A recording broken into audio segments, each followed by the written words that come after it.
Well, let's talk about all the money the government's wasting.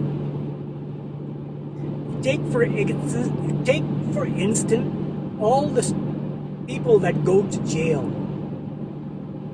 They sit there, and then after 5 years or whatever their sentences, they come out, which is what they deserve, is to be let out for serving their time. But when they come out, they don't have any support system. They don't have any money. They don't have any jobs. And the only thing they can do is by starting to steal again and get thrown back into the system. With the way things are going in Canada right now, our roads are in a total mess. All the roads in Canada need to be fixed. They should start using prisoners to start fixing them. They pay them a daily wage, which could be minimum wage, and then most of that money, we'll use it $15 an hour as an example. Out of that money, $10 an hour, or whatever they make that day, gets put into a bank account for them. Then the other $5 they can use for their canteen, or we can figure something else for them to be able to use it for. But when they come out of jail, they've got money to get themselves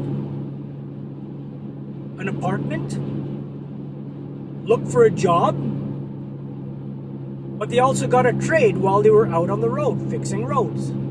It helps Canada by, instead of paying somebody $60 an hour to stand out there with a flag to make sure you don't hit anybody, they could put people who are put in jail for no reason except that the government or the system made a mistake. So you take the money that they'd save, instead of paying $60 an hour for people to work, or even more for overtime, and let the prisoners do the work. You can still hire the companies that have the equipment, but all their employees, or half the employees, should be basically prisoners who are working for their money, so when they get out of the jail, they can start a life.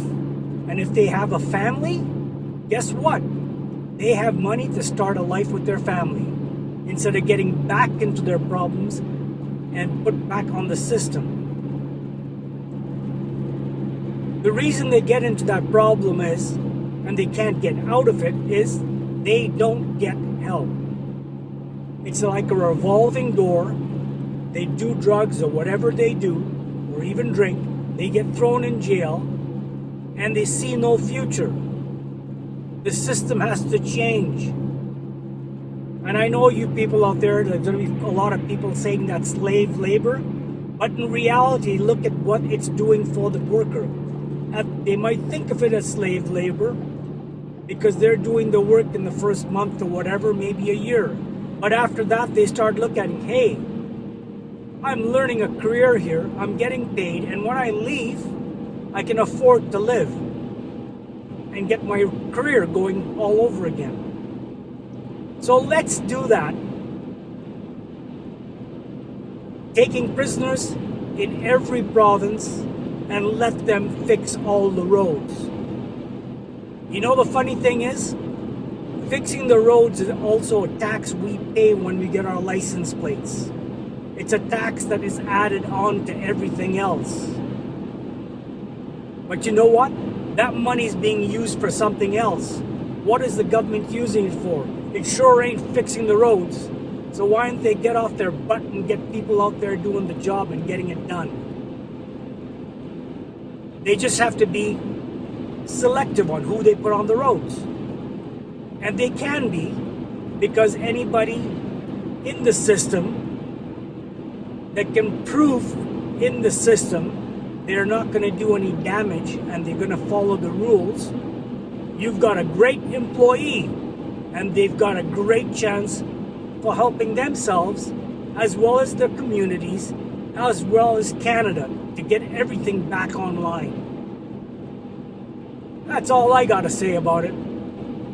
Comment if you like that idea, or if you don't. But just remember, if you don't like that idea, maybe you should go out on the roads and start cleaning up all these potholes and fixing them for free. Because we, people who use the roads, are paying for it, just like you and your kids when they buy products. It comes out the taxes. So, either way you're going to pay for it, you choose.